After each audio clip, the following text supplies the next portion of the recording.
Bonjour à tous et bienvenue dans notre UFAQ, la foire aux questions d'Univers Freebox. Je suis donc aujourd'hui avec toute l'équipe de rédaction d'UF. Salut tout le monde. Salut gars. Alors aujourd'hui, pour la dernière fois de la saison, on va répondre à toutes vos questions sur UF et sur comment on fonctionne en général. C'est parti. Alors pour la première question, on en a une de Samy14 qui nous demande: avez-vous réfléchi à la création d'un top 10 des demandes des Freenotes? Ça nous permettrait d'être les porte-parole puisque on a certains accès avec Free. Alors Olivier, est-ce qu'on y a réfléchi? Alors non seulement on y a réfléchi, mais on l'avait mis en place sur l'ancienne version du site. Donc il y avait un top 10 effectivement des propositions concernant Free, si vous voulez des améliorations sur les Freebox ou sur Free Mobile, et également concernant Univers Freebox si vous voulez de nouveaux services. Alors pour les anciens, ça s'appelait comment? Ça s'appelait To-Do-Box. Ah. Et effectivement, on l'a pas remis sur la nouvelle version du site.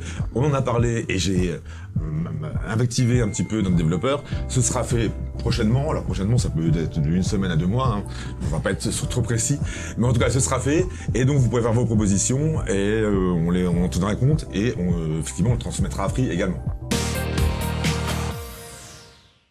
Deuxième question, et on va parler un petit peu gros sous puisque Hervé nous demande: est-ce que vous faites des contenus sponsorisés? Alors tiens Dimitri, toi qui fais souvent des tests de smartphone ou même des chocs, etc., est-ce qu'on est payé par des marques pour en parler? On a déjà eu des demandes dans ce sens, et c'est non.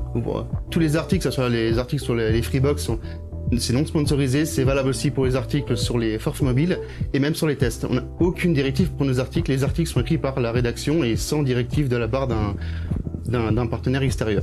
Au moins, c'est clair.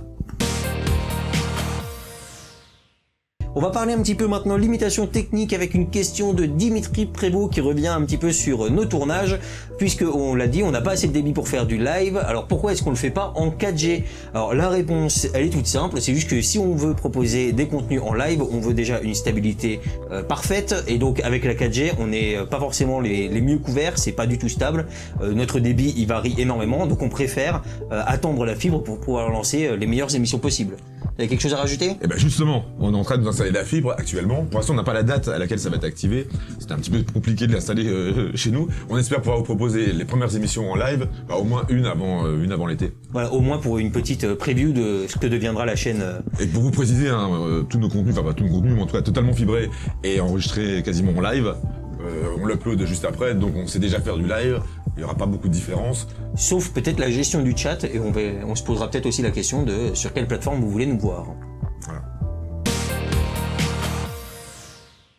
Et nouvelle question encore de Samy, cette fois, qui s'inquiète un petit peu pour nous, qui nous demande: pourquoi est-ce que vous publiez quand même les week-ends? Est-ce que vous avez des jours de repos? Alors Max, t'es notre rédacteur en chef, est-ce que tu nous fouettes tous les jours pour qu'on continue à travailler? Alors justement, on a le teint pâle, on a les cernes qui pullulent sur notre visage, on a tous signé un contrat de travail de 48 heures par semaine. Non, je plaisante, notre vie professionnelle n'empiète pas à ce point-là sur notre vie privée. Alors, à la rédaction d'Univers Freebox, ce qu'il faut savoir, c'est qu'on est 4 journalistes et 2 rédacteurs. Nous travaillons du lundi au vendredi, tous ensemble, mais sur des plages horaires qui sont parfois, même souvent au quotidien, un petit peu décalées volontairement, puisque l'objectif c'est de couvrir l'actualité toute la journée, de publier en fait de 8h à minuit tous les jours. Alors par contre, le week-end, il est vrai, on travaille aussi. Le samedi, nous sommes en équipe réduite, et le dimanche, en équipe encore plus réduite. Donc, Samy, on a quand même 2 jours de repos par semaine. Heureusement, merci beaucoup. Mais il y a de l'actu tous les jours sur les Freebox. Ah bah évidemment, oui, c'est pour ça que justement on est toujours à l'affût de la moindre info tous les jours de la semaine. Voilà. On va parler un petit peu tech maintenant en parlant de smartphone, puisque Android Forever nous pose la question, bien qu'il soit fan de nos tests de smartphone, surtout du coup des tiens Dimitri, pourquoi est-ce qu'on ne traite que des smartphones chinois? Alors déjà, est-ce que c'est vrai? On traite que de smartphones chinois? Non, il suffit de regarder les tests. On a testé Samsung, c'est sud-coréen, on a du Sony, c'est japonais, on a Crosscall, c'est français, on a testé aussi l'iPhone 11, c'est américain, donc on ne teste pas que du chinois. Alors comment après du coup choisit-on les smartphones? Alors on privilégie d'abord ceux qui sont dans la boutique, et même dans la boutique on voit que la majorité ce sont des marques chinoises ou des marques Free Mobile, hein, ouais, Free Mobile. Il y a des marques derrière, c'est des chinois, même si c'est d'autres marques, Motorola par exemple.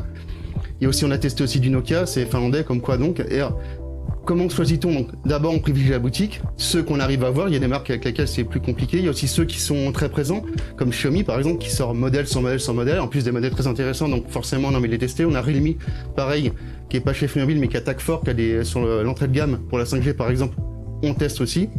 Enfin, il y a beaucoup de Chinois parce que les Chinois sont présents, mais aussi parce qu'ils proposent quelque chose d'intéressant aussi. Évidemment, puis en même temps, c'est un petit peu logique. Dans le top 5 des fabricants, 3 Voilà. d'entre eux sont des Chinois. Donc, Aussi, ouais. Et voilà, et regardez de plus près dans la boutique Free Mobile, sur 11 fabricants présents, 7 sont chinois. Ouais, il y en a 4 qui sont pas chinois. Et donc on passe un petit peu dans les backstage, les coulisses de la rédaction des articles. Samy nous demande pourquoi est-ce que certains articles sont signés la rédaction et pas par un des journalistes du F. Alors Olivier, dis-nous tout, est-ce qu'on a un journaliste secret qui s'appelle la rédaction? Alors non, alors c'est un terme générique. Alors, vous savez, là par exemple sur la question du FAQ, dès qu'on a une vidéo, on travaille à plusieurs dessus, ce sera forcément la rédaction, puisqu'on est plusieurs à travailler dessus. On va pas vous mettre le nom de tous ceux qui ont travaillé sur la vidéo. C'est un terme générique. Il y a aussi des stagiaires qui viennent. On va pas leur créer un compte à chaque fois qu'ils viennent, et donc ils peuvent publier sous la rédaction. Ça peut être mon cas aussi, par exemple. Hein, moi, c'est pas mon premier travail d'être journaliste. Je suis directeur de la rédaction de l'association. Voilà, donc c'est un petit peu tout le monde, et c'est surtout dès qu'il y a un projet commun. Le FAQ, c'est un projet commun, donc là, vous allez voir, ce sera marqué rédaction en dessous de l'article qui va être publié. Et enfin, une question un petit peu plus légère de Yannou qui nous demande est-ce que Xavier Niel est déjà venu à la boutique ou dans la rédaction d'Univers Freebox? Alors malheureusement non, mais on serait totalement prêt à l'accueillir. En revanche, on a déjà eu une grande tête d'affiche de Free, c'est Angélique Gérard qui est venue 3 fois, si je me souviens bien. À l'inauguration d'ailleurs. Elle est déjà venue à l'inauguration, alors ça date de... Oui, il y a 10 ans. Il y a déjà 10 ans, et puis elle est également venue pour une interview, donc elle connaît déjà un petit peu les locaux.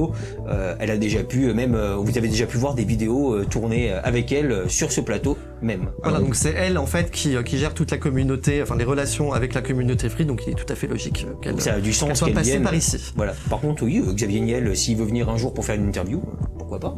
Venir nous rendre visite, dire bonjour tout Mais simplement. même juste dire bonjour, Je pense qu'il a autre chose à faire. c'est possible.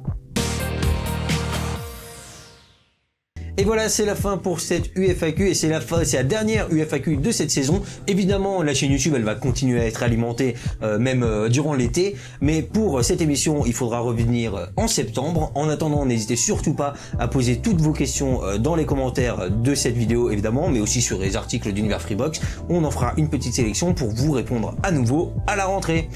Ciao! Ciao.